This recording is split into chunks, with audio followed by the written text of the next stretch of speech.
பிதாசுரன் பரிசுத்தாவியின் பெயராலே ஆமென். ஆண்டவர் நாமத்தை உயர்த்தும் விதமாக, அவரை புகழும் விதமாக, அவரை ஆராதிக்கும் விதமாக, அவருடைய தயவை நினைத்து அவரை இந்த பாடல் மூலமாக ஆராதித்து புகழ்ச்சி பலி ஏறெடுப்போம். அதன் பின்பதாக நாம் ஆண்டவருடைய இறை வார்த்தைக்குள்ளாக கடந்து செல்வோம். ஆமென். அல்லேலூயா. கிருபை நிறைந்தவரே, கரமெனக்காதரவே, கிருபை நிறைந்தவரே, உம் கரமெனக்காதரவே, வருவீரின் பாதையில் தருவீரெனக்கு ஆனந்தமே, கிருபை நிறைந்தவரே, கரமெனக்காதரவே, கண்ணீரின் பாதையிலே உன் கரத்தால் தாங்கிடுமே,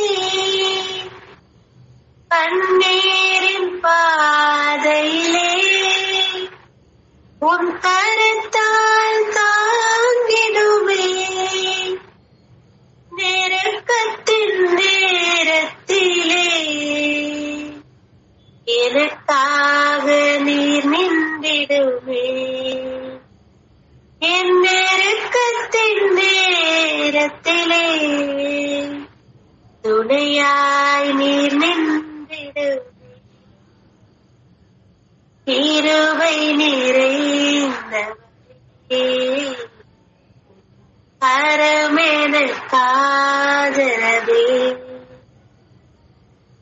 ஆம் ஆண்டவரே, ஆவியானவர் எங்கு உண்டோ அங்கு விடுதலை உண்டு. ஆமென். ஹல்லேலூயா. 2 கொரிந்தியர் 3:17 படியாக வார்த்தையின் வல்லமைப்படி ஹல்லேலூயா, ஆவியானவரை எங்கள் மத்தியிலே இந்த கூடுகையிலே நீர் அசைவாடும்படிக்காக ஒப்பு கொடுக்கிறோம் அப்பா. ஹல்லேலூயா.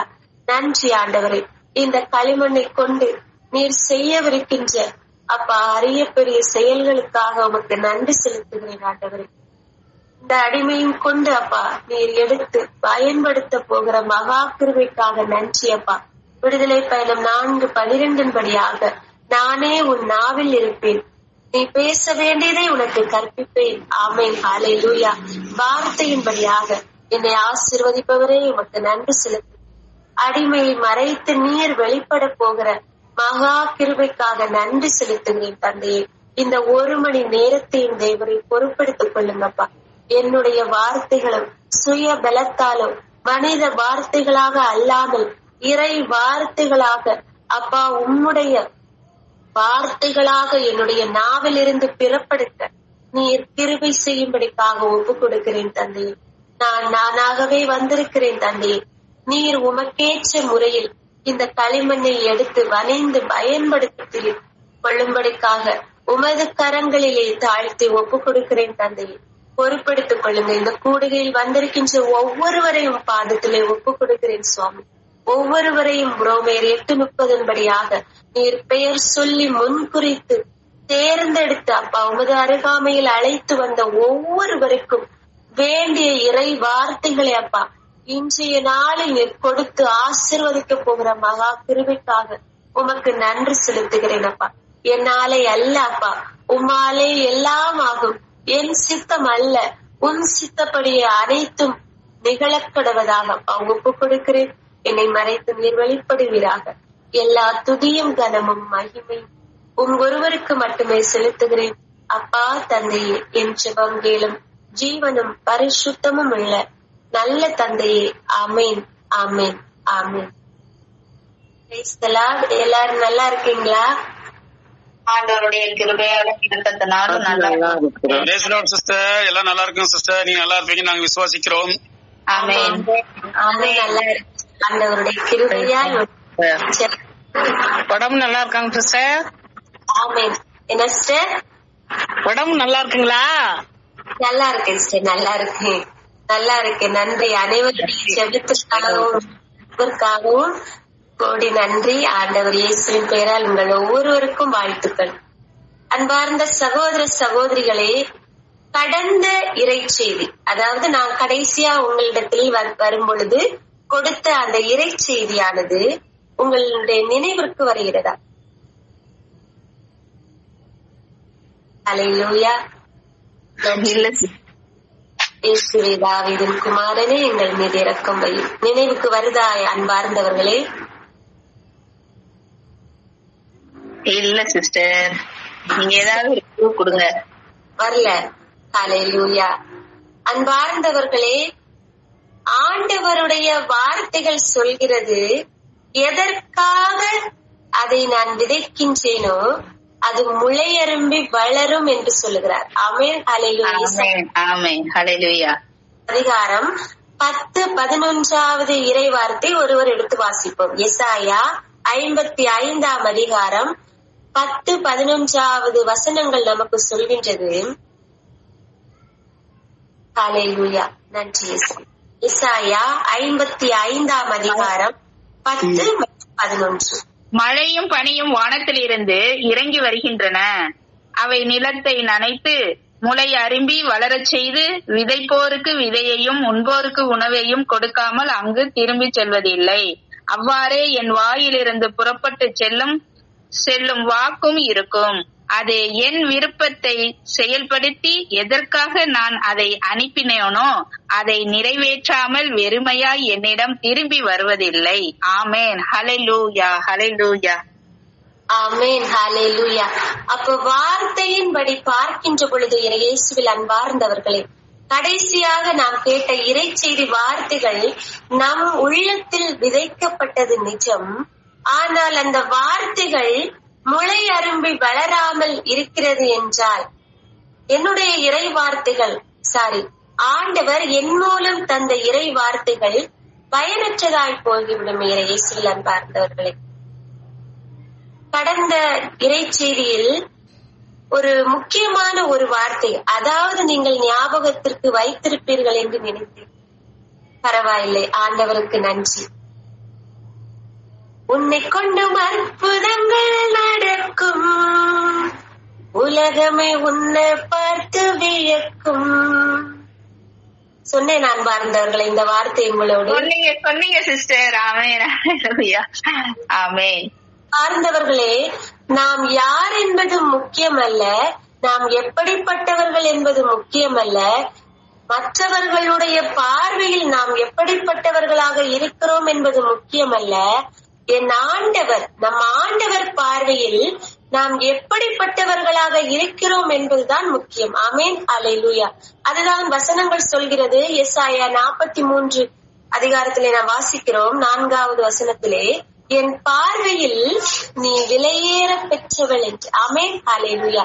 என் பார்வையில் நீ விலையேற பெற்றவன் என்று வார்த்தைகள் சொல்கிறது. ஆண்டவர் என்னையும் உங்களை பார்த்து சொல்கின்ற வார்த்தைகள். அப்ப ஆண்டவருடைய பார்வையில் நாம் விலையேற பெற்ற மகனாக மகளாக இருக்கின்றோம். நம்மையும் கொண்டு ஆண்டவர் எடுத்து பயன்படுத்துவார் என்பதை உறுதிப்படுத்துகிறார். ஆமென். ஹல்லேலூயா. அதனுடைய தொடர்ச்சியாகத்தான் நாம் பார்க்க இருக்கின்றோம். இயேசுவில் அன்பார்ந்தவர்களே, இன்றைய திருப்பலி வாசகங்கள் நாம் எடுத்துக்கொண்டிருக்கின்றோம். அந்த வசனங்களும் அதோடு இன்றுள்ள புனிதர், அதாவது ஃபீஸ்ட் நாம் கொண்டாடுகின்றோம் இல்லையா. விஜயன் சொன்ன அந்த புனித பெனடிக்ட்னு சொன்னாங்க. ஆனா எங்களுடைய கலண்டர்ல என்ன இருக்குன்னா, ப்ளூ நகர் புனித நிக்கோலஸ் 21ஆம் தேதி நிக்கோலஸ். இதே மாதிரிதான் ஒரு தடவையும் வேற மாதிரி வந்துச்சு. ஏன் அப்படி இருக்குன்னு தெரியல. அதனால நான் அதை ஒட்டி சார்ந்துதான் எடுத்திருக்கின்றேன். ஆமென். ஹல்லேலூயா. எடுத்து வாசிப்போம். எரேமியா 11ஆம் அதிகாரம் 18 20 வரை உள்ள இறைவார்த்தைகள். அப்ப நம்முடைய இறைச்செய்தியின் தலைப்பாக நாம் பார்க்க இருப்பது, உன்னை கொண்டும் அற்புதம் நடக்கும். எரேமியாவை கொல்ல சதி ஆண்டவர் எனக்கு வெளிப்படுத்தினார், நானும் புரிந்து கொண்டேன். பின்னர் நீ அவர்களின் செயல்களை எனக்கு காட்டினீர். வெட்டுவதற்கு கொண்டு செல்லப்படும் சாந்தமான செம்மறி போல் இருந்தேன். அவர்கள் எனக்கு எதிராய் மரத்தை பழத்தோடு அழிப்போம், வாழ்வோரின் நாட்டில் இருந்து அவனை அகற்றிவிடுவோம், அவன் பெயர் மறக்கப்படட்டும் என்று சொல்லி சதித்திட்டம் தீட்டியதை நான் அறியாதிருந்தேன். படைகளின் ஆண்டவரே, நீர் நேர்மையோடு தீர்ப்பிடுபவர், உள்ளுணர்வுகளையும் இதய சிந்தனைகளையும் சோதித்தறிபவர். நீர் அவர்களை பழி வாங்குவதை நான் காண வேண்டும், ஏனெனில் என் வழக்கை உம்மிடம் எடுத்துரைத்துள்ளேன். ஆண்டவரின் பெயரால் இறைவாக்கு உரைக்காதே, உரைத்தால் எங்கள் கைகளாலே சாவாய் என்று கூறி உன் உயிரை பறிக்க தேடும் அனைத்தோரை சார்ந்த ஆள்களை பற்றி படைகளின் ஆண்டவர் இவ்வாறு கூறுகிறார்: இதோ நான் அவர்களை தண்டிக்கப் போகிறேன். இளைஞர்கள் வாளால் மடிவர், புதல்வியர் பஞ்சத்தால் அழிவர். அவர்களுள் யாரும் எஞ்சியிருக்க மாட்டார்கள். அனத்தோதத்தை சார்ந்த ஆள்கள் மேல் அவர்களை தண்டிக்கும் ஆண்டில் தீமை வர செய்வேன். ஆண்டவரின் அருள் வாக்கு.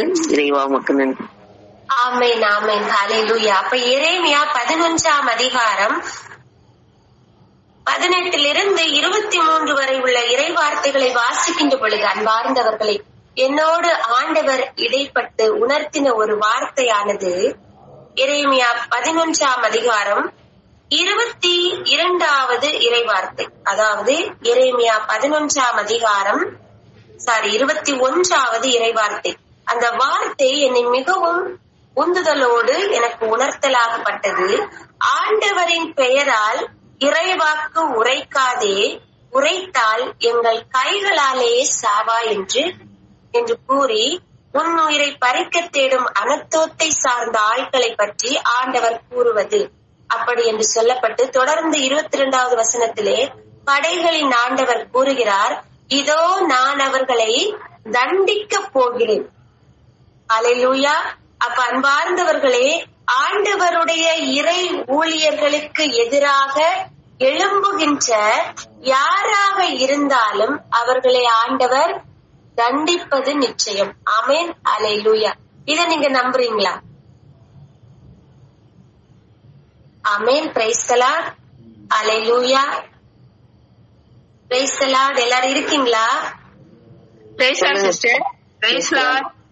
அல்லேலூயா. நான் பேசுறது கேக்குதா? கிளியரா இருக்கு.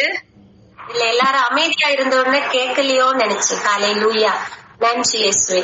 அப்ப ஆண்டவருடைய ஊழியக்காரர்கள், இறைவாக்கினர்களுக்கு எதிராக எந்த ஆயுதங்களும் என்ன சொல்கிறது வசனம்? வாய்க்காதே போகும். ஆமென், அல்லேலூயா. வாய்க்காதே போகும் என்று சொல்கிறார். இன்றுள்ள வசனத்திலே இன்றுள்ள நம்முடைய புனிதரானது ப்ளூ நகர் புனித நிக்கோலஸ் என்று சொன்னேன் இல்லையா ஏற்கனவே. அவர் போர் புரிவதில் ஒரு வல்லவராக இருந்தார் என்று நான் சேனல்ல பார்க்கும் பொழுது அறிந்து கொண்டேன். நான் பார்த்தவர்களே, அப்பொழுது அவர் ஒரு கையில வாளோடும் இன்னொரு கையில ஜெபமாலையோடும் போர் புரிந்ததாக சொல்லப்பட்டிருக்கிறது. எவ்வளவு ஒரு ஆச்சரியம் அன்பார்ந்தவர்களே. யோசித்து பாருங்கள்.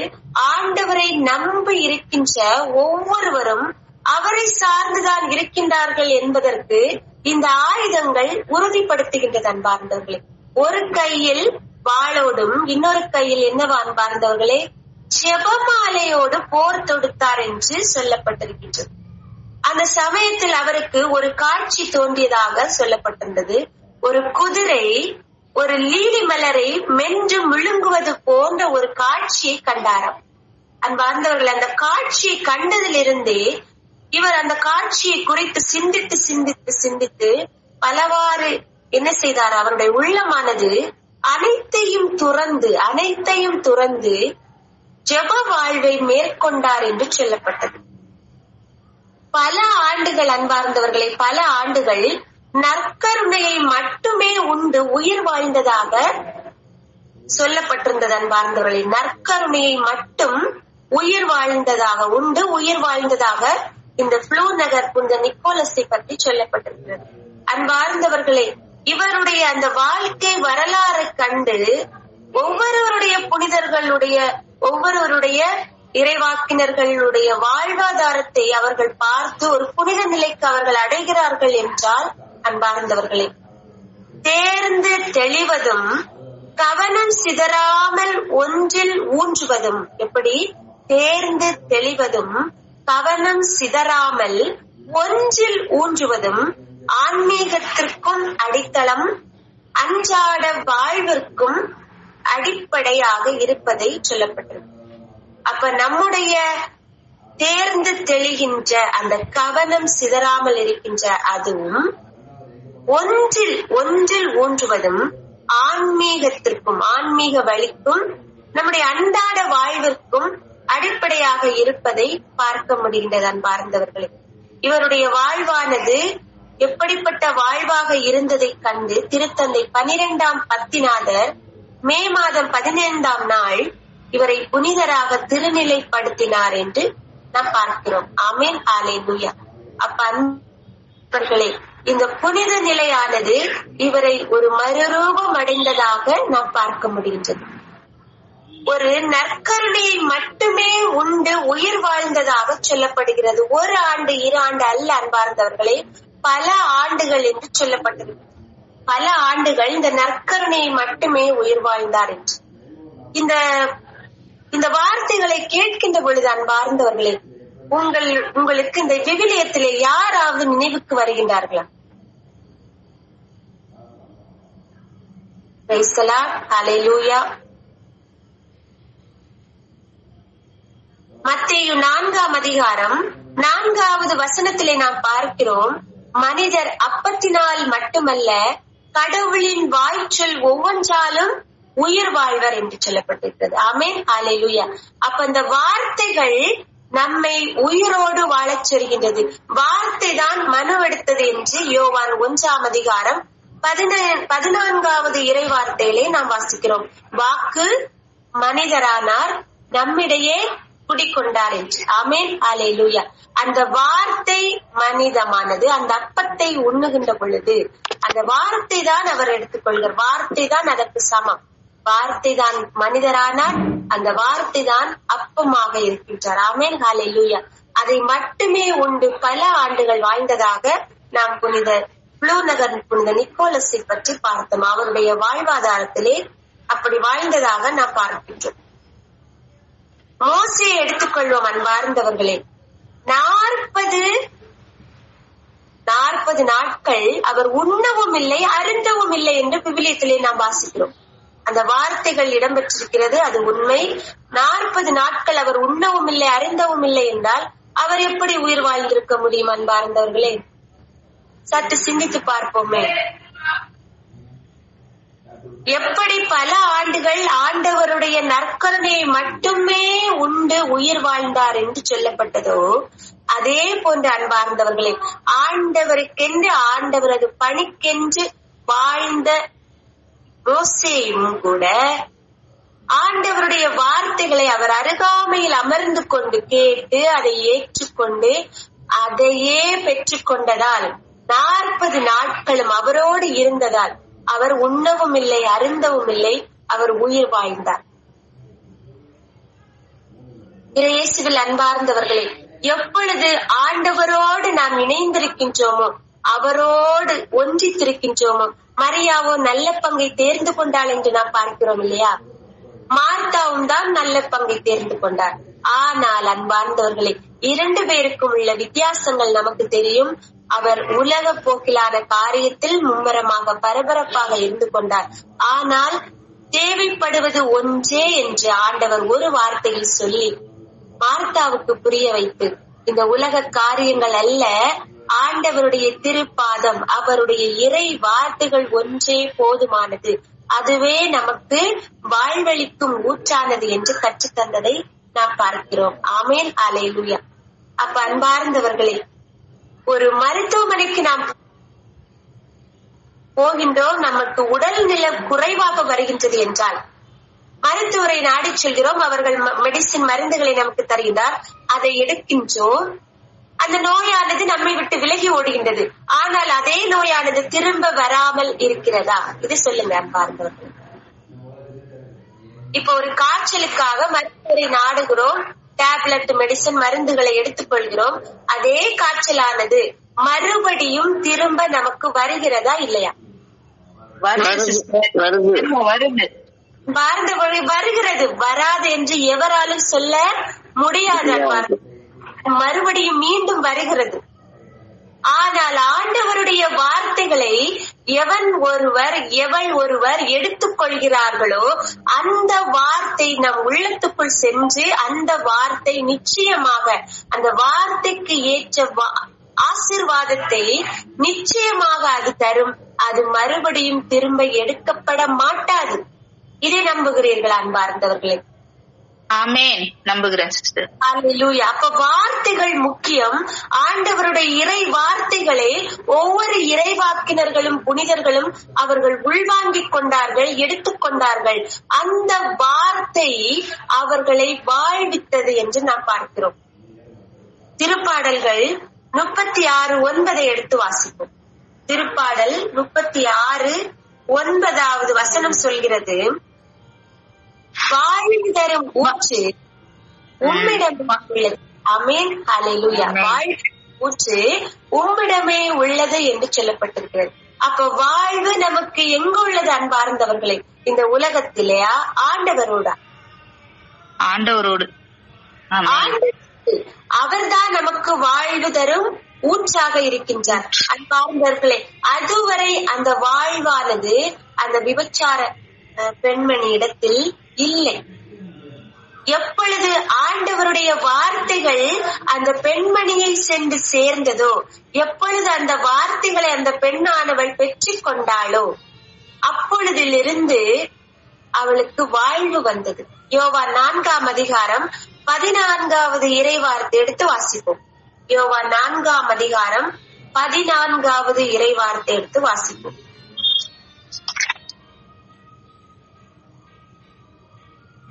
ஆனால் நான் கொடுக்க போகும் தண்ணீரை குடிக்கும் எவருக்கும் என்றுமே தாகம் எடுக்காது. ஆமென், ஹல்லேலூயா. இன்னும் இருக்குது ஒரு வார்த்தை இருக்குது கூட ஜெசி சிஸ்டர். சொல்லுங்க சிஸ்டர்.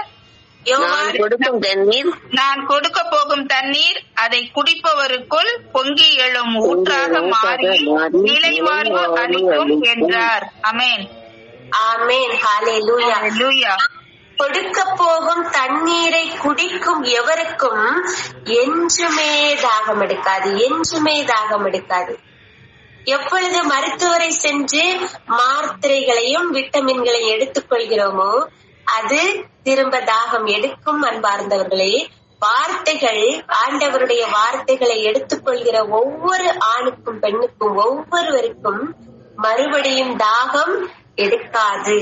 ஆமென், ஹல்லேலூயா. நான் கொடுக்க போகும் தண்ணீர் அதை குடிப்பவருக்குள் பொங்கி எழும் ஊற்றாக மாறி என்ன அளிக்கும் அன்பார்ந்தவர்களே? நிலை வாழ்வு அளிக்கும். ஹல்லேலூயா. அதுதான் இந்த புனிதர்கள் வாழ்வானது அன்பார்ந்தவர்களே. அவர்கள் நிலை வாழ்வை பெற்றுக் கொண்டதற்கு ஒரு அரும் அடையாளம் தான் இந்த புனித நிலைப்பட்டம். ஆமென், ஹல்லேலூயா.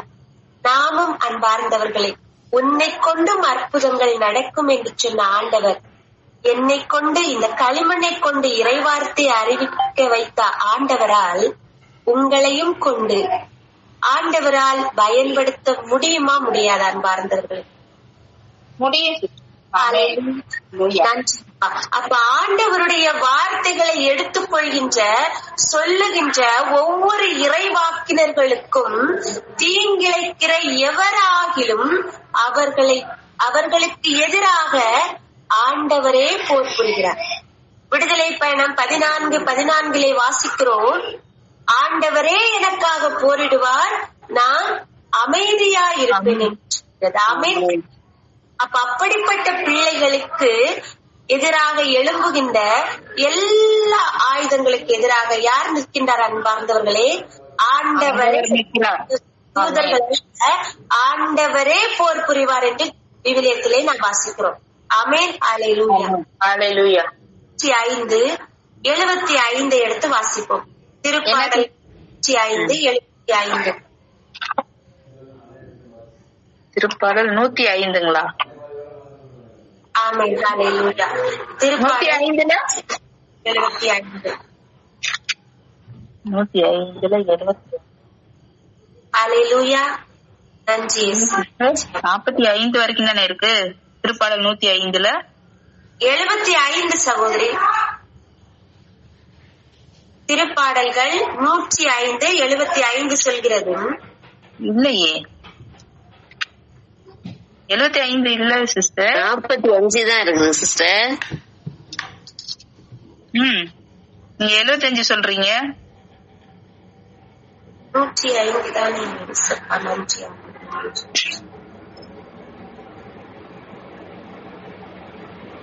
19ல சொல்றீங்களா? 105. ஹalleluya. நன்றி இயேசு. வசனம் மாற்றி ஹalleluya. நன்றி அப்பா. அப்போ மோசே என்பவர் ஆண்டவருடைய ஊழியக்காரர், எனது உண்மையான நேசமிகு ஊழியக்காரர், என் நண்பர் என்று சொன்ன அந்த ஊழியக்காரர் மோசேக்கு எதிராக மக்கள் முறுமுறுத்தார்கள், அவருக்கு எதிராக எழும்பினார்கள். ஆனால் அவர்கள் ஒவ்வொருவருக்கும் என்ன ஆனது என்று நம் அனைவருக்குமே தெரியும். ஆமென். ஹalleluya. அவர்கள் அனைவருமே சிதைக்கப்பட்டார்கள், ஆண்டவரால் தகர்த்தெறியப்பட்டார்கள் என்று நாம் விவிலியத்திலே வாசிக்கிறோம். அவர்கள் எல்லோரையுமே ஆண்டவர் என்ன செய்தார்? அழித்து போட்டார். எனது ஊழியருக்கு எதிராக எழும்புகின்ற எவராகிலும் அவருக்கு எதிராக நானே போர் புரிவேன் என்று சொல்லி அவர்களை ஆண்டவர் அழித்து விட்டதாக நாம் பார்க்கிறோம். ஆமென். ஹalleluya. யோவான் 7ஆம் அதிகாரம் 40 53 வரை உள்ள இறைவார்த்தைகளை வாசிப்போம். யோவான் 7ஆம் அதிகாரம் 40 53 வரை. கூட்டத்தில் சிலர் இவ்வார்த்தைகளை கேட்டு, வரவேண்டிய இறைவாக்கினர் உண்மையில் இவரே என்றனர். வேறு சிலர், மெசியா இவரே என்றனர். மற்றும் சிலர், கலிலேயாவில் இருந்த மெசியா வருவார், தாவீதின் மரபிலிருந்தும் அவர் குடியிருந்த பெத்லேகம் ஊரிலிருந்தும் மெசியா வருவார் என்றல்லவா மறைநூல் கூறுகிறது என்றனர். இப்படி அவரை குறித்து மக்களிடையே பிளவு ஏற்பட்டது. சிலர் அவரை பிடிக்க விரும்பினர், ஆனால் யாரும் அவரை தொடவில்லை. தலைமை குருக்களும் பரிசேயர்களும் அனுப்பியிருந்த காவலர்கள் அவர்களிடம் திரும்பி வந்தார்கள். அவர்கள் காவலர்களிடம், ஏன் அவனை பிடித்து கொண்டு வரவில்லை என்று கேட்டார்கள். காவலர்கள் மறுமொழியாக, அவரை போல எவரும் என்றுமே பேசியதில்லை என்றார்கள். பரிசேயர் அவர்களை பார்த்து, நீங்களும் ஏமாந்து போனீர்களோ? தலைவர்களாவது பரிசேயர்களாவது அவனை நம்புவோர் யாரேனும் உண்டா? இம்மக்கள் கூட்டத்துக்கு திருச்சட்டம் தெரியாது, இவர்கள் சபிக்கப்பட்டவர்கள் என்றனர். அங்கிருந்த பரிசேயருள் ஒருவர், நிக்கதேம் அவரே, முன்பு ஒரு நாள் இயேசுவிடம் வந்தார். அவர் அவர்களிடம், ஒருவரது வாக்குமூலத்தை கேளாது அவர் என்ன செய்தார் என்று அறியாது ஒருவருக்கு தீர்ப்பளித்து, நமது சட்டப்படி முறையாகுமா என்று கேட்டார். அவர்கள் மறுமொழியாக, நீரும் கலிலேயரா? என்ன, மறைநூலை ஆய்ந்து பாரும், அப்போது கலிலேயாவிலிருந்து இறைவாக்கினர் யாரும் தோன்றுவதில்லை என்பதை அறிந்து கொள்வீர் என்றார்கள். அவர்கள் ஒவ்வொருவரும் அவரவர் வீட்டுக்கு சென்றார்கள். ஆமென். அல்லேலூயா. ஆமென். ஹalleluya. இந்த யோவான் 7ஆம் அதிகாரத்திலே நாம் தொடர்ந்து வாசிக்க கேட்ட வசனத்தில் வார்த்தைகளில் யோவான் 7ஆம் அதிகாரம் 46வது வசனத்திலே சொல்லப்பட்டிருக்கின்றது, காவலர்கள் மறுமொழியாக, அவரை போல எவரும் என்றுமே பேசியதில்லை என்று சொல்லப்பட்டிருக்கிறது. அன்பார்ந்தவர்களை, இறை வார்த்தைகளுக்கும் சாதாரண ஒரு வார்த்தைகளை மற்றவரிடத்தில் நாம் சொல்லுகின்ற பொழுதும் இரண்டுக்கும் வித்தியாசங்கள் உண்டா இல்லையா? அன்பார்ந்தவர்களே, உண்டு சிஸ்டர், வித்தியாசம் இருக்கு. வார்த்தை எனக்கு ஆறுதல் அளித்தது என்றும், ஆண்டவருடைய வார்த்தை எனக்கு பாதைக்கு காட்டும் விளக்காக இருக்கின்றது எல்லாம் பாடல்களை நாம் வாசிக்கிறோம். ஆமென், ஹல்லேலூயா. ஆமென், ஹல்லேலூயா. நம்முடைய வார்த்தைகள் அல்ல, ஆண்டவருடைய வார்த்தைகளை ஒருவருக்கு நாம் கொடுக்கும் பொழுது அந்த வார்த்தைகள் என்ன செய்கின்றதா, முளை அரும்பி வளருகின்றதாக நாம் பார்த்தோம். அன்பார்ந்தவர்களே, எப்பொழுது அந்த வார்த்தை ஆண்டவர் இயேசுவின் நாவிலிருந்து வந்ததோ அவர்கள் சாட்சியமாக அங்கே பகிர்ந்து கொள்கின்றார்கள் காவலர்கள். அவரை போல எவரும் என்றுமே பேசியதில்லை என்று. ஆமென். இதே போன்று யாராவது பேசினது போல இந்த திருவிவிலியத்திலே உங்களுக்கு நினைவுக்கு வருகிறதா அன்பார்ந்தவர்களே? யாராவது இதே போல பேசியதாக உங்களுக்கு நினைவுக்கு வருகிறதா? இவரை போல், இந்த வார்த்தைகளை போல் இவரை போல் என்றும் எவருமே பேசியதில்லை என்று சொல்லப்பட்டது. ஆண்டவர் இயேசு சொல்கிறார், என்னை விடவும் நீங்கள் மிகுதியாகவே அற்புதங்களையும் அதிசயங்களையும் செய்வீர்கள் என்று. எப்பொழுது நம்பிக்கை அதிகமாக இருக்கின்ற பொழுது. ஆமென். அப்ப தாவீது சின்ன குலம், அந்த தாவீது ஒரு வார்த்தை சொல்லுவார். யாரோடு? கோலியாத்தோடு ஒரு வார்த்தை சொல்லுவார். நீயோ ஈட்டியோடும் எரிவாளோடும் வருகிறாய், நானோ ஆண்டவரின் படைகளின் ஆண்டவர் பெயரால் நான் வருகிறேன் என்று சொல்லுவார். ஹல்லேலூயா, ஹல்லேலூயா. 1 சாமுவேல் 1 சாமுவேல்ல 11ஆம் அதிகாரம் 45வது வசனத்தில் அது இடம்பெற்றிருக்கிறது என்று நினைக்கிறேன். ஆமென், ஹல்லேலூயா.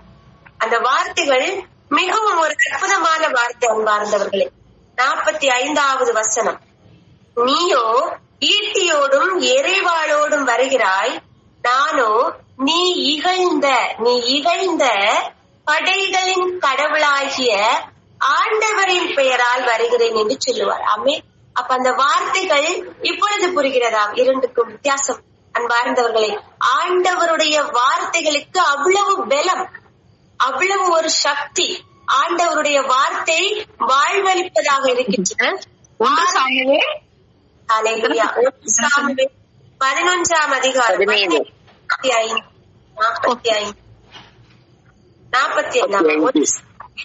17ஆம் அதிகாரம் 45 நாம் வாசிக்கிறோம்.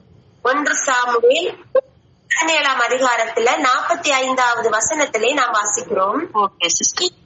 ஈட்டியோடும் எரிவாளோடும் என்னிடம் வருகிறாய். அப்ப உலக சார்ந்த பட்டயத்தோடு கோலியாத்து வருகிறார். தாவீது ஆண்டவரை சார்ந்து கொண்டே அவருடைய வார்த்தையை கொண்டே போர் புரிய வருகிறார். எவ்வளவு ஒரு நம்பிக்கை பாருங்க அன்பார்ந்தவர்களே. இத்தனை நம்பிக்கை கொண்ட அந்த தாவீதை கொண்டு ஆண்டவர் எத்தனை காரியங்கள் செய்தார் என்று நாம் விவிலியத்திலே வரிசையாக பார்க்கும் பொழுது நமக்கு தெரியும். அவருக்கு தீங்கிழைக்க வந்த சவுலை கூட ஆண்டவர் எப்படி மாற்றினார் என்பது நமக்கு தெரியும். ஆண்டவரே, ஹல்லேலூயா. அப்ப அப்படிப்பட்ட ஆண்டவருக்கு உகந்த பிள்ளைகள், இறைவாக்கினர்களுக்கு எதிராக யாரும் போர் தொடுக்க முடியாது. ஆண்டவர் அவர்களுக்காக போர் புரிவார் என்று நாம் பார்க்கிறோம். ஆமென், ஹல்லேலூயா. அன்பார்ந்தவர்களே, ஆண்டவர் உன்னை என் கையில் ஒப்படைப்பார். 46வது வசனத்திலே சொல்கிறார், இன்றே ஆண்டவர் உன்னை என் கையில் ஒப்படைப்பார், நான் உன்னை வீழ்த்தி உன் தலையை துண்டிப்பேன் என்று சொல்லப்பட்டிருக்கிறது. ஆமென், ஹல்லேலூயா. எப்படி ஒரு நம்பிக்கை பாருங்க ஆண்டவருடைய வார்த்தையின் மேல். ஹல்லேலூயா. அப்ப அந்த வார்த்தைகளை நம்பி ஏற்றுக்கொள்கிற, எடுத்துக்கொள்கிற ஒவ்வொருவருடைய வாழ்விலும் இந்த மாதிரியான அன்பார்ந்தவர்களை அதிசயங்களும் அற்புதங்களும் வல்ல செயல்களும் நடக்கும். எப்படி தாவீதை கொண்டு நடந்ததோ அதே போன்று தாவீதால முடிந்தது அன்பார்ந்தவர்களை கோலியாத்தை முறியடிக்க. ஹல்லேலூயா. தாவீதை கொண்டோ அல்லது தாவீதனுடைய பலத்தினால் இது நிகழ்ந்தது என்று நீங்கள் நினைக்கிறீர்களா? இந்த ஆண்டவராலதான் அது அன்பார்ந்தவர்களே. ஒருவர் ஒரு கல்லை எடுத்து, கவன்கல்லை எடுத்து எதிரே நிற்கின்றவர்களை வீசி எறிகின்ற பொழுது அந்த கல்லானது நெற்றியில் படுகின்ற பொழுது அவர்கள் எப்படி விழுவார்கள் சொல்லுங்க பார்க்கலாம். பின்னாடி பார்த்துதானே விழணும் அன்பார்ந்தவர்களே. ஆமா, ஆனா முன்னாடிதான் விழுந்திருக்காங்க. ஏன் கோலியாத்து முன்னாடி விழுந்தார்? அங்கே நின்றவர் ஆண்டவர். ஆமென், ஹல்லேலூயா. நின்றவர், அங்கே போர் புரிந்தவர் ஆண்டவர். ஆண்டவராலேயே இது நிகழ்ந்தது. ஆனால் தாவீதை கொண்டு அதை செய்தார். ஆமென், ஹல்லேலூயா. அப்ப யார் என்பது அல்ல, எப்படிப்பட்டவர்கள் என்பது அல்ல. தாவீது ஆடு மேய்த்துக் கொண்டிருந்தான், அப்படி இருந்தால் அப்படி அல்ல அன்பார்ந்தவர்களே. ஆண்டவருடைய பார்வையில் நாம் விலையேற பெற்றவர்கள் ஒவ்வொருவருமே. அவருடைய விருப்பத்திற்கு தகுந்தால் அவர் நம் களிமண்ணாகிய நம்மை அவர் என்ன செய்கின்றார்? வணைந்து கொண்டே இருக்கின்றார். அவருக்கு ஏற்றபடி வணைந்து கொண்டே இருக்கின்றார் அன்பார்ந்தவர்களே.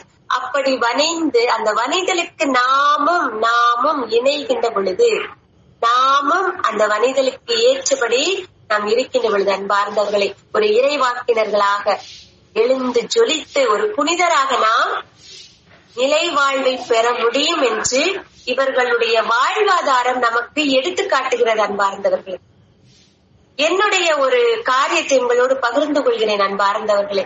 பெருமைக்காக அல்ல, ஒரு சாட்சியமானது. இந்த போன தவக்காலத்துக்கும் முந்தின தவக்காலத்தில் நான் அந்த தவக்காலம் 40 நாட்களை நான் கடைபிடித்தேன். அதாவது இந்த மோசே மாதிரி அல்ல அன்பார்ந்தவர்களே, உண்ணவும் இல்லை அருந்தவும் இல்லை, அப்படி அல்ல. ஆனால் அருந்தினேன், ஆனால் உண்ண மட்டும் செய்யவில்லை. ஏனென்றால் அது எனக்கு புதுசாக இருந்தது, புதிய அனுபவம் வேற. அதனால் அன்பார்ந்தவர்களே அதை கடைபிடித்தேன். அன்பார்ந்தவர்களை எங்கிருந்து அந்த வந்ததோ அந்த வலிமை தெரியல அன்பார்ந்தவர்களே. உண்மையிலே அன்பார்ந்தவர்களே, இது நடந்ததை உங்களோடு பகிர்ந்து கொள்கிறேன். எங்கிருந்து அந்த வல்லமை, அந்த பலம் வந்ததென்றே தெரியவில்லை. அனைத்து வீட்டு வேலைகளை நானே தான் செய்தேன் அன்பார்ந்தவர்களே. அதோடு கூட அந்த அருந்தல் நீர்ம சாதனங்கள் மட்டும்தான் எடுத்துக்கொண்டேன், சாப்பாடு எதுவும் உண்ணவில்லை அன்பார்ந்தவர்களை. யோசித்து பாருங்கள். அப்ப ஆண்டவருடைய வார்த்தைகள் எனக்கு வாழ்வு தந்தது.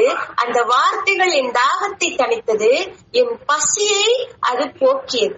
மனிதர் அப்பத்தினால் மட்டுமல்ல, கடவுளின் வாய்ச்சொல் ஒவ்வொன்றாலும் உயிர் வாழ்கின்றார் என்ற வார்த்தைகள் இப்பொழுது எவ்வளவு ஆணித்தரமாக உண்மையாகிறது பாருங்கள். அதுதான் நீதிமொழிகள் 8:8 வாசிக்கிறோம். ஆண்டவருடைய வார்த்தைகள் உண்மையானவை, கலப்பற்றவை, நேர்மையானவை என்று சொல்லப்பட்டது. அதில் உருட்டும் புரட்டும் இல்லை என்று சொல்லப்பட்டது. நீதிமொழிகள் 8:8 நாம் வாசிக்கிறோம். ஆமென், அல்லேலூயா. அப்ப அப்படிப்பட்ட வார்த்தைகள், நேர்மையான வார்த்தைகள், உண்மையான வார்த்தைகள், ஜீவனுள்ள வார்த்தைகள் நாம் எடுத்துக்கொள்கின்ற பொழுது, அந்த வார்த்தைகளை கேட்கின்ற பொழுது, அந்த வார்த்தை சொல்லுகிறவர்கள் அருகாமையில் அமர்ந்திருக்கின்ற பொழுது அந்த வலிமை வருகின்றது. எப்பொழுது ஆகாரங்கள் எடுத்துக்கொண்டே நான் பார்த்தவர்களே, அந்த வலிமை எல்லாம் பறந்தே போச்சு. அல்லேலூயா. உண்மையாய் அன்பார்ந்தவர்களே, என்னுடைய வாழ்க்கையில் நான் அதை அனுபவித்ததை உங்களோடு பகிர்ந்து கொள்கிறேன். அதற்கு அடுத்த வருடம் தவக்காலம் வருகின்றது. அதாவது முந்தின தவக்காலத்தில் நான் இப்படி எடுக்கவில்லை. ஆனால் இந்த தவக்காலத்தில் அன்பார்ந்தவர்களே, நான் கடைபிடிக்க வேண்டும் என்று முயற்சித்தேன் அன்பார்ந்தவர்களே. ஒரு 10 நாள் அன்பார்ந்தவர்களே, அந்த முந்தின தவக்காலத்தில் நான் அருந்தினேன் என்று சொன்னேன் அல்லவா. இந்த தவக்காலத்தில் இந்த 10 நாட்களில் அதை போல கூட கடைபிடிக்கல அன்பார்ந்தவர்களே. தண்ணி, டீ அந்த மாதிரி ரொம்ப அதை விட குறவு அருந்துதல். அப்படி இருந்த அன்பார்ந்தவர்களே, சாப்பாடு எடுத்துக்கொண்டிருக்கின்ற பொழுது இருந்த பலத்தையும் விட ஆண்டவருடைய வார்த்தைகளை எடுத்துக்கொண்டு இருக்கின்ற பொழுது இருக்கின்ற பலம் பன்மடங்கு அதிகம் அன்பார்ந்தவர்கள். எங்கிருந்து வரும் அன்பார்ந்தவர்களே பலம்? பிலிப்பியர் 4:13 நாம் வாசிக்கிறோம். எனக்கு வலுவூட்டுகிறவரின் துணை கொண்டு எல்லாவற்றையும் செய்ய எனக்கு ஆற்றல் உண்டு. ஒரு காரியம் அல்ல, இந்த காரியம் மட்டுமல்ல, இந்த காரியம் அப்படி குறிப்பிட்ட ஒரு காரியத்தை பற்றி சொல்லவில்லை. எல்லாவற்றையும் சகலத்தையும் செய்ய எனக்கு பலன் உண்டு என்று சொல்லப்பட்டது. எப்பொழுது அன்பார்ந்தவர்களே, ஆண்டவருடைய வார்த்தை என்னும் பட்டையை நம்மிடத்தில் இருக்கின்ற பொழுது, அந்த போர் வாளாகிய வார்த்தை நம்மிடத்தில் இருக்கின்ற பொழுது நம்மால் அனைத்தையும் வெல்ல முடியும் என்று வார்த்தைகளிலே நாம் பார்க்கிறோம். ஆமென், ஹல்லேலூயா. இந்த திருமுழுக்கு யோவானை எடுத்து பார்ப்போம் அன்பார்ந்தவர்களே. திருமுழுக்கு யோவான் ஆண்டவருடைய வார்த்தைகளை எடுத்து கூறினார். அதற்காக அவர் தண்டிக்கப்பட்டாரா இல்லையா? தலை வெட்டப்பட்டாரா இல்லையா? எல்லாம் நடந்தது அவருடைய வாழ்வு. Praise the lord, hallelujah. Praise the lord, hallelujah. அப்ப ஆண்டவருடைய வார்த்தைகளை இறைவாக்காக அன்று திருமுழுக்கு யோவான் ஏரோதுக்கு சொன்ன உடனே அங்க என்ன நடந்தது? திருமுழுக்கு யோவானுக்கு ஆபத்து நேரிட்டது. ஆமென், ஹல்லேலூயா. இறைவாக்கு உரைக்கின்ற ஒவ்வொரு மனிதருக்கும் எதிராக யார் எழும்பினாலும் அன்பார்ந்தவர்களே, அவர்களுக்கு நித்திய நிலைவாழ்வு உண்டு. அவர்களுக்காக ஆண்டவரை போர் புரிவார் என்று நாம் வேதத்திலே வாசித்தோம். எரேமியா 11ஆம் அதிகாரம் 21வது வசனத்திலே நாம் வாசித்தோம் அல்லவா? அவர்களுக்காக நான் எழும்புவேன் என்று. எசேக்கியேலிலே வாசிக்கிறோம். எசேக்கியேல் 37ஆம் அதிகாரம் 10வது வசனத்தை எடுத்து வாசிப்போம். எசேக்கியேல் 37ஆம் அதிகாரம் 10வது வசனம் சொல்கிறது. எசேக்கியேல் 37ஆம் அதிகாரம் 10வது வசனம் சொல்கின்றது. எனவே அவர் எனக்கு கட்டளையிட்டாரு, இறைவாக்குரைத்தேன். உடனே அவர்களுக்குள் உயிர் மூச்சு புகுந்தது. அவர்கள் உயிர் பெற்று காலூன்றி மாபெரும் படைத்திறன் போல் நின்றனர். ஆமென், அல்லேலூயா. ஆமென், ஹல்லேலூயா. அவர் எனக்கு கட்டளையிட்டவாறு இறை வாக்கு உரைத்தேன். அந்த உரைத்த வாக்கானது எப்படி நடந்தது அன்பார்ந்தவர்களே?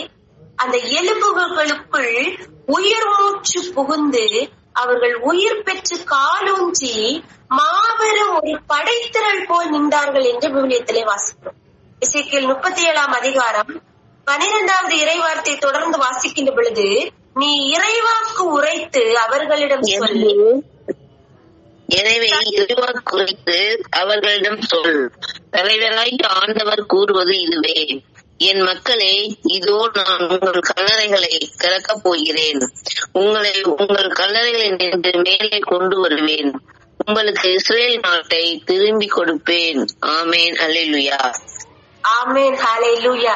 அப்ப நான் உங்களுக்கு உரைக்கின்ற இறை வார்த்தையின்படி திண்ணமாக நிச்சயமாக நான் அதை என்ன செய்வேன்?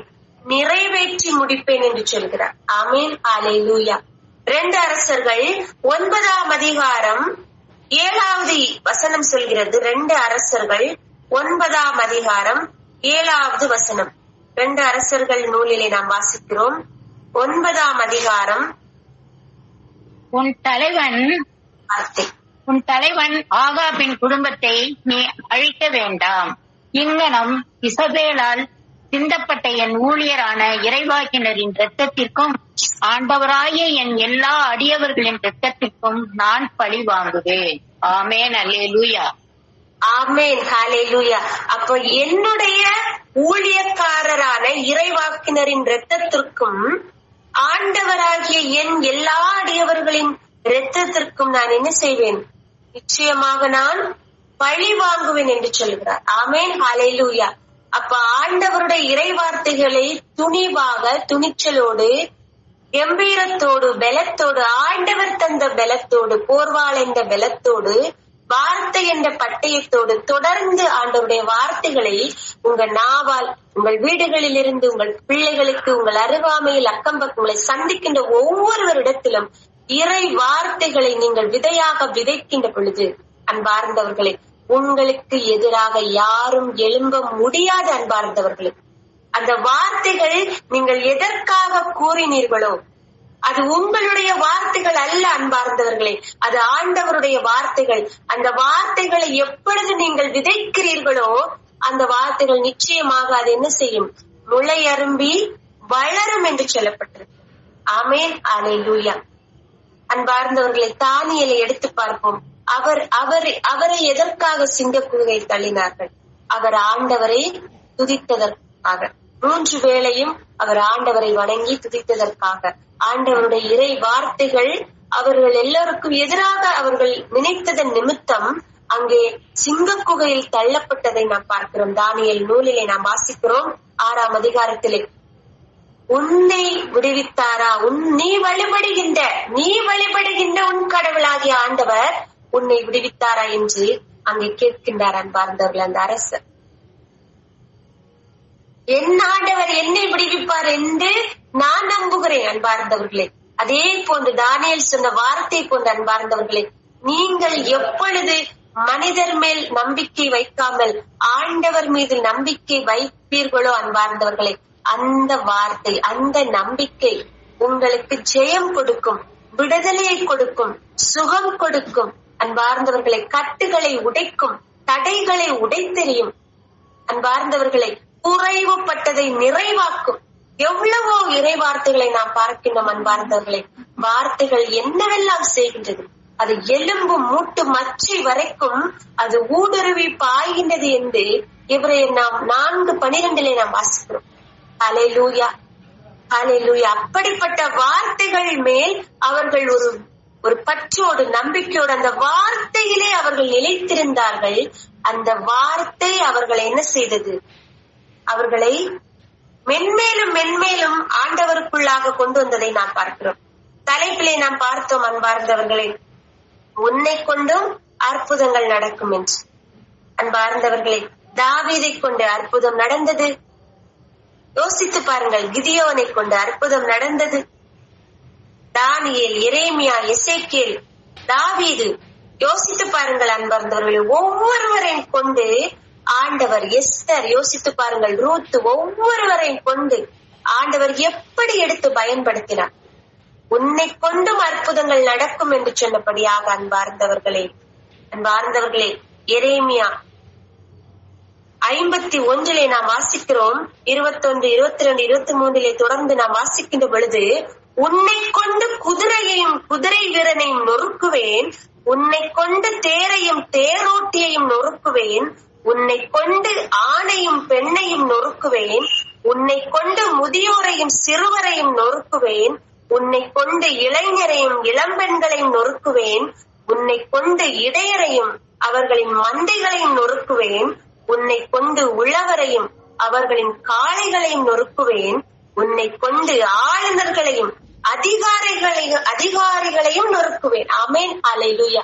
அப்ப எப்படிப்பட்ட வாக்கு தத்தங்களை ஆண்டவர் விதைத்திருக்கின்றார். அந்த வார்த்தைகள், ஆண்டவருடைய வார்த்தைகளை கொண்டு யாரெல்லாம் அந்த வார்த்தைகளை கொண்டு போர்வாளாக எடுத்துக்கொண்டு யுத்தம் செய்கிறார்களோ, அது நோயாக இருக்கட்டும், பேயாக இருக்கட்டும், வாதையாக இருக்கட்டும், எதுவானாலும், எதிரிகள், சூழ்ச்சிகள், மாய தந்திர வலைகள், எதுவானாலும் அன்பார்ந்தவர்களே, அனைத்துக்கும் ஆண்டவருடைய வார்த்தை என்னும் பட்டயம், போர்வாளானது அது மீட்பை தலைச்சீராக தந்து, அந்த வாழ், அந்த வார்த்தை என்னும் போர்வாள் என்னும் பட்டயம் அன்பார்ந்தவர்களே, அந்த வாழ், இந்த போர், இறை வார்த்தை என்ற போர்வாள் நமக்கு நிச்சயமாக அது மீட்பை தரும், சுகத்தை தரும், விடுதலையை தரும், கட்டுகளை உடைக்கும், பாவங்களை நீக்கும், மனமாற்றத்தை தரும்.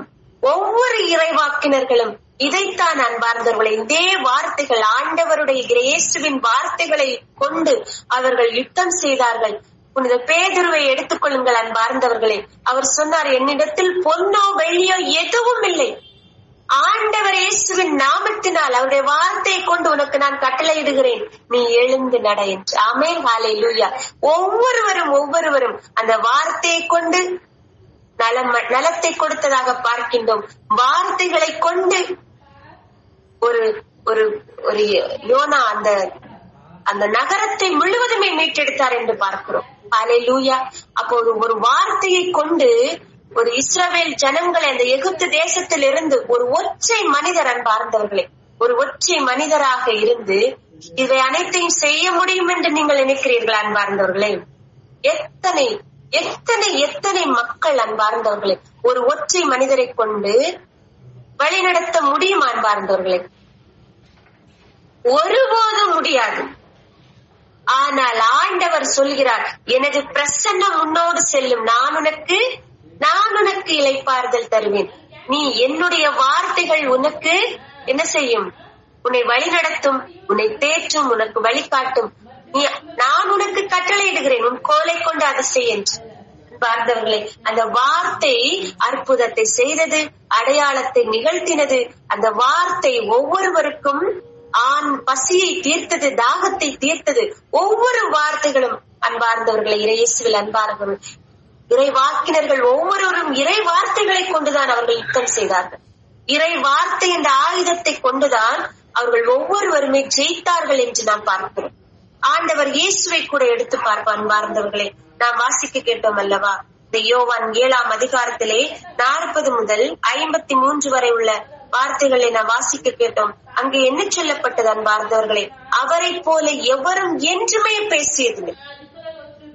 அவரும் கூட அன்பார்ந்தவர்களே, அவர் இயேசு. அதனால் அன்பார்ந்தவர்களே, அவர் வார்த்தையே அங்கு இறை வார்த்தைதான். இந்த ஆலயத்தை இடித்து கட்டு தள்ளுங்கள், 3 நாளில் அதை நான் என்ன செய்வேன்?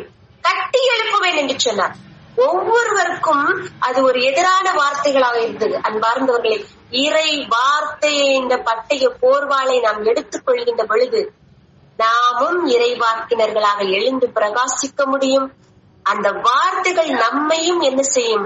உருமாற்றும், மறுரூபம் அடைய செய்யும். எப்படி புனித புளூநகர் புனித நிக்கோலஸ் அனைத்தையும் துறந்து ஜெப வாழ்வை மேற்கொண்டதாக நாம் பார்த்தோம் அன்பார்ந்தவர்களே. அதே போன்று நாமும் ஆண்டவருக்காக இந்த உலக காரியங்கள், உலக எதிர்பார்ப்புகள், உலக ஆசைகள், உலக காரியங்களை குறித்து அந்த எதிர்பார்ப்புகள் அனைத்தையும் துறந்தவர்களாக ஆண்டவர் இயேசுவை போல அன்பார்ந்தவர்களே, எப்படி தன் ஒரே மகனை தாம் அன்பு செய்த மக்களுக்காக தன் ஒரே மகனை உயிர் துறக்க கல்வாரி சிலுவையிலே ரத்தம் சிந்தி உயிரை நீத்தும் அளவுக்கு ஒப்பு கொடுத்தாரோ, அதே போன்ற அன்பு அன்பார்ந்தவர்களே நமக்கும் ஆண்டவர் இயேசுவின் மேல் உருவாக வேண்டும். நாம் வசனத்திலே நாம் வாசிக்கின்றோம், ஆண்டவர் இயேசு நமக்காகவே பிறந்தார், நமக்காகவே வாழ்ந்தார், நமக்காகவே இறந்தார் என்று பார்க்கின்றோம். நாமும் அவருக்காகவே வாழ்வதற்கு அழைக்கப்பட்டிருக்கிறோம் என்று விவிலியத்திலே நாம் வாசிக்கிறோம். புதிய ஏற்பாட்டு நூல்களிலே நாம் வாசிக்கிறோம். ஆமென், ஹல்லேலூயா. அப்ப அன்பார்ந்தவர்களே, ஒவ்வொரு இறைவாக்கினர்களும் 1 சாமுவேல் 24ஆம் அதிகாரம் 13வது இறைவார்த்தை எடுத்து வாசிப்போம். 1 சாமுவேல் 24ஆம் அதிகாரம் 13வது இறைவார்த்தை சொல்கிறது. 1 சாமுவேல் 24:13 நாம் வாசிக்கிறோம். முன்னோரின் வாய்மொழிக்கு ஏற்ப தீயோரிடமிருந்தே தீமை பிறக்கும், ஆதலால் உம்மேல் நான் கை வைக்க மாட்டேன். ஆமேன், அல்லேலூயா. ஆமேன், ஹல்லேலூயா. முன்னோரின் வாய்மொழிக்கேற்ப தீயோரிடமிருந்தே தீமை பிறப்பிக்கும். ஆமேன், ஹல்லேலூயா. அப்ப நாம் தீயவர்களாக இருக்கின்றோமா, அல்லது ஆண்டவர் எதிர்பார்க்கின்ற நல்லவர்களாக, நன்மையே நாடுகிறவர்களாக, நன்மை செய்யக்கூடியவர்களாக, ஆண்டவருடைய இறைவார்த்தையின்படி வாழ்கிறவர்களாக இருக்கிறோம் என்றால் அன்பார்ந்தவர்களே, நம்மேல் யாரும் கை வைக்க முடியாது. அன்பார்ந்தவர்களே, வரலாம், நோய் நொடிகள் வரலாம், ஆபத்துக்கள் வரலாம், தீங்குகள் வரலாம். அன்பார்ந்தவர்களே, உயிரை கூட பறிக்க நேரலாம். அன்பார்ந்தவர்களே, எதுவும் நம்மை அணுகாது, எதுவும் நம்மேல் கை வைக்க முடியாது. அன்பார்ந்தவர்களே, என்னுடைய இன்னொரு சாட்சிய பகிர்வை உங்களோடு பகிர்ந்து கொள்கிறேன். அன்பார்ந்தவர்களே, இந்த வீட்டிற்கு வருவதற்கு முன்பாக ஒரு வீட்டில் நாங்கள் வசித்தோம். அன்பார்ந்தவர்களே, அந்த வீட்டுல கூட அருமையான விஜயன் பிரதர் வந்தாங்க. எனக்கு ரொம்ப சந்தோஷம். அவருக்கு தெரியும். அந்த வீட்டுல இருக்கும்போது அன்பார்ந்தவர்களே, அந்த கிச்சன் ஆனது வெளியில தான் இருக்குது. மிக்சி கூட அந்த வெளியில ஒரு ஸ்லாப்ல வச்சிருந்தது. மிக்சி மசால் திரிக்கிறதுக்காக அந்த மிக்சியை நான் சுவிட்ச் போட்டு இது பண்ணிட்டு இருக்கேன், மசாலா இது பண்ணிட்டு இருக்கேன் மிக்சியில. அன்பார்ந்தவர்களே, கரெக்டா ஒரு படைன்னு சொன்னா உங்களுக்கு தெரியும் நினைக்கிறேன். ஒரு படை அப்படியே அன்பார்ந்தவர்களே என் முகத்துக்கு நேராக எப்படி அப்படியே அந்த படை அப்படி தூக்கிட்டு நிக்கும்ல, முகத்தை எப்படி நிக்கும், அப்படியே கொட்டினா அப்படியே நெத்தி பட்டையில கொட்டுற மாதிரி யோசிச்சு பாருங்களேன். அந்த மாதிரி நின்னுச்சு. அன்பார்ந்தவர்களே, கேக்குதா அன்பார்ந்தவர்களே? அன்பர்களே, அந்த இத பாக்கும்போது எனக்கு பயமே வரல. ஆனா என்ன சொன்னேன் என் வீட்டுக்கார்ட்ட, அங்க பாருங்க படம் வந்திருக்கு அப்படின்னு. அவர் அதை பார்த்துட்டு என்ன காப்பாத்துறதுக்கு பதிலாக அன்பார்ந்தவர்களை யோசிச்சு பாருங்க, அவர் பயந்துகிட்டு வீட்டுக்குள்ள ஓடிட்டாரு. ஹல்லேலூயா. அன்பார்ந்தவர்களே, அவங்க கிட்ட சொல்லிட்டு நான் திரும்பினேன். திருப்பி அந்த படையை பார்த்து நான் திரும்புறேன். அது என்ன பார்த்து அது திருப்பிட்டு போகுது. ஐயோ, praise the Lord. Hallelujah. Praise the Lord. அதாவது ஜஸ்ட் மிஸ்ல நீ தப்பிச்சப்போ அப்படிங்கிற மாதிரி ஆண்டவருடைய பிள்ளைகளை, அவரை நம்பி இருக்கின்ற பிள்ளைகளுக்கு எவரும் எந்த தீங்கும் இழைக்க முடியாது, யாரும் கை வைக்க முடியாது. அன்பார்ந்தவர்களே, Hallelujah. ஆண்டவரை மட்டும் நம்பி இருக்கின்றீர்களோ அந்த வார்த்தை ஆண்டவர் இயேசு உங்களை சுற்றிலும் வேலியமைத்து அவர் பாதுகாப்பார். அன்பார்ந்தவர்கள், அதுதான் என்னுடைய வாழ்வில் நடந்தது. இந்த ஒரு காரியம் மட்டுமல்ல அன்பார்ந்தவர்களே, மீண்டும் அதே வீட்டில் தான் அன்பார்ந்தவர்களே, அதே படை கிச்சன்ல உள்ள சமைக்க அந்த கேஸ் அடுப்புக்கு பக்கத்துல அது எப்படி அது இறங்குச்சுன்னு தெரியாது அன்பார்ந்தவர்களே. அது இறங்கி அப்படியே சுருண்டு அப்படியே நின்னுச்சு. நான் சமைக்கிறதுக்காக காலையில எந்திரிச்சு போறேன். என் கண்ணில் அது ஆண்டவர் அந்த பிரேயர், அதிகாலை பிரேயரை முடிச்சுட்டு நான் போறேன் கிச்சனுக்குள்ள சமைக்கிறதுக்காக போறேன் அன்பார்ந்தவர்கள். அது அங்க நிக்குது அன்பார்ந்தவர்களை, என் கண்களில் ஆண்டவர் அதை காட்டி கொடுத்தார். அப்பவும் கூட அன்பார்ந்தவர்களை எந்த தீங்கும் எனக்கு நேரவில்லை. யோசிச்சு பாருங்க அன்பார்ந்தவர்களே, ஆண்டவருடைய வார்த்தைகள் நம்ம என்ன செய்கிறது, பாதுகாக்கும் ஒரு கவசமாக இருக்கும்.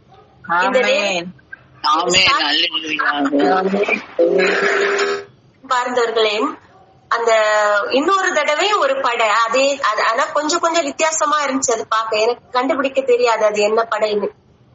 ஒரு படை தான் பாத்ரூம்ல அன்பார்ந்தவர்களே, இந்த கதவு இருக்கு இல்லையா, பாத்ரூம் கதவு, அந்த கதவுல பாருங்க அன்பார்ந்தவர்களே, 3 முறை இந்த படை 3 முறை என்னை தாக்குவதற்காக வந்தது அன்பார்ந்தவர்களே.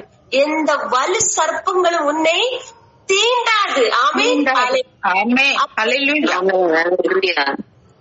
எவ்வளவு ஆண்டவருடைய ஒரு கிரியை பாருங்க அன்பார்ந்தவர்களே. நான் போறேன், ரெஸ்ட் ரூமுக்கு போறேன் அன்பார்ந்தவர்களே, உள்ள போகல, கதவை துறந்த அது சட்டுன்னு என்ன செய்யுது, அது கீழே விழுது அன்பார்ந்தவர்களே. எனக்கு எந்த தீங்கும் அதால் நேரவில்லை அன்பார்ந்தவர்களே. யோசிச்சு பாருங்க. அப்ப ஆண்டவர் அது எனக்கு தீங்கு வரணும்னு சித்தம் இருந்திருந்தா அது வந்திருக்கும் தானே அன்பார்ந்தவர்களே. யோசிச்சு பாருங்க. அப்ப ஆண்டவருடைய வார்த்தைகள் என்னை பாதுகாக்கும் ஒரு போர்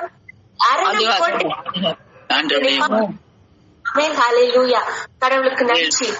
பார்ந்தவர்களே, அந்த என்ன சொல்ற அந்த கொட்டும் தேள் சொல்லுவாங்கல்ல, கொற்ற தேள், சாதாரண தேள் இல்ல, கொற்ற தேள்னு சொல்லுவாங்கல்ல, ஒரு எத்தனை தடவை அன்பா எங்க வீட்டுக்கு மொத்தமா இருக்கும். இந்த கொற்ற தேள் தெரியும் தானே உங்களுக்கு, சாதாரண தேள் இல்ல, இந்த கொட்டும் தேள் சொல்லுவாங்கல்ல, அந்த தேள் எத்தனை முறை அன்பார்ந்தவர், எனக்கு என்னைக்கு கூட ஞாபகம் இல்ல, எத்தனை முறை எங்க வீட்டுக்கு முன்னாடி அந்த திண்ணையில நம்ம உட்கார்ந்து இருப்போம் இல்லையா, அதுல நாங்க போகும்போதும் வரும்போதெல்லாம் அப்படியே அந்த கிராஸ் ஆகும் சொல்லுவாங்க இல்ல, அதாவது நம்ம இப்ப சாலையில போறோம், ஒரு பஸ் வந்து ஜஸ்ட் ஸ்லிப் ஆகி அப்படியே நம்மளை கிராஸ் பண்ணி போச்சுன்னு சொல்லுவாங்க இல்லையா, அதே மாதிரி அன்பார்ந்தவர்களே எத்தனை அந்த கொட்டும் தேள் அன்பார்ந்தவர்களை வந்துச்சு தெரியுமா. எங்களை யாரையுமே அது கொட்டல. யோசிச்சு பாருங்க, நாங்களே அதை கொட்டி போட்டோம். ஹல்லேலூயா, ஹல்லேலூயா, ஹல்லேலூயா. ஆண்டவருடைய வார்த்தை எப்படி பாதுகாக்கும் கவசமாக நமக்கு இருக்கிறது என்பதை நான் இந்த நேரத்தில் உங்களுக்கு சாட்சியப்படுத்துகிறேன் அன்பார்ந்தவர்களே. யோசிச்சு பாருங்க அன்பார்ந்தவர்களே, இது மட்டுமல்ல, எத்தனை ஒரு எண்ணில் அடங்காத ஒரு அற்புதங்களை ஆண்டவர் செய்திருக்கிறார் அன்பார்ந்தவர்களே. அதே போன்றுதான் அன்பார்ந்தவர்களே, ஒவ்வொருவரும் நம்முடைய விவிலியத்தில் இடம்பெற்றுள்ள ஒவ்வொரு இறைவாக்கினர்களை யோசிச்சு பாருங்க. அது வரும், ஆனா என்ன, அது காணாமலே போய்விடும். ஆமேன். இணைச்சட்டம், கடைசியாக இணைச்சட்டம் 28:7 எடுத்து வாசிப்போம். ஆமேன், ஹல்லேலூயா. இணைச்சட்டம் 28:7 எடுத்து வாசிப்போம். இணைச்சட்டம் 28:7 சொல்கிறது, உனக்கு எதிராக எழும் உன் பகைவர்கள் உனக்கு முன் முறியடிக்கப்படும்படி ஆண்டவர் அவர்களை உன்னிடம் ஒப்படைப்பார்.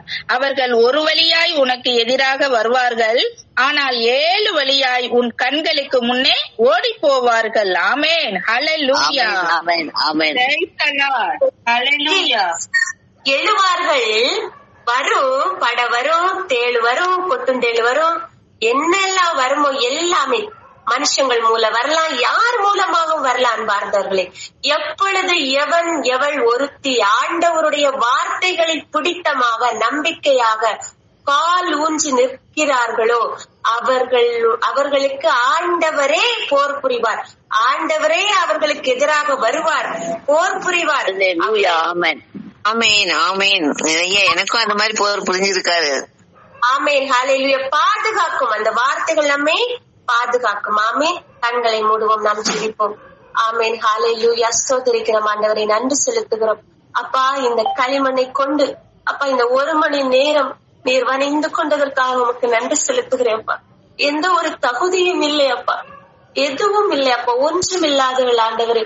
இந்த அடிமையை அப்பா நீர் எடுத்து உம்முடைய பரிசுத்தமான இறை வார்த்தையை அறிவிக்க அப்பா இந்த நாவை இந்த நேரத்தை என்னை எடுத்து நீர் பயன்படுத்திய மகா கிருபைக்காக நன்றி செலுத்துகிறேன். தொடர்ந்து அப்பா என்னை கொண்டு நீர் செய்யவிருக்கின்ற அரிய பெரிய செயல்களுக்காக உமக்கு நன்றி செலுத்துகிறேன் அப்பா. இந்த கூடுகையில் வந்திருக்கின்ற ஒவ்வொருவரையும் ஒவ்வொரு குடும்பங்களையும் நீர் ஆசீர்வதித்து விட்டதற்காக, ஒவ்வொருவருக்கும் தேவையான மன்னாவை நீர் கொடுத்திருக்கிறீர் என்ற நம்பிக்கையோடு அப்பா தொடர்ந்து நாங்கள் பயணிக்கிறோம். ஒவ்வொருவரையும் ஆசீர்வதித்ததற்காக உமக்கு நன்றி செலுத்துகிறோம். எல்லா துதியும் கனமும் மகிமையும் ஒவ்வொருவருக்கு மட்டுமே செலுத்துகிறோம் அப்பா. தந்தையே, எங்கள் ஜெபம் கேளும் ஜீவனும் பரிசுத்தமும் உள்ள நல்ல தந்தையே. ஆமென் ஆமென் ஆமென்.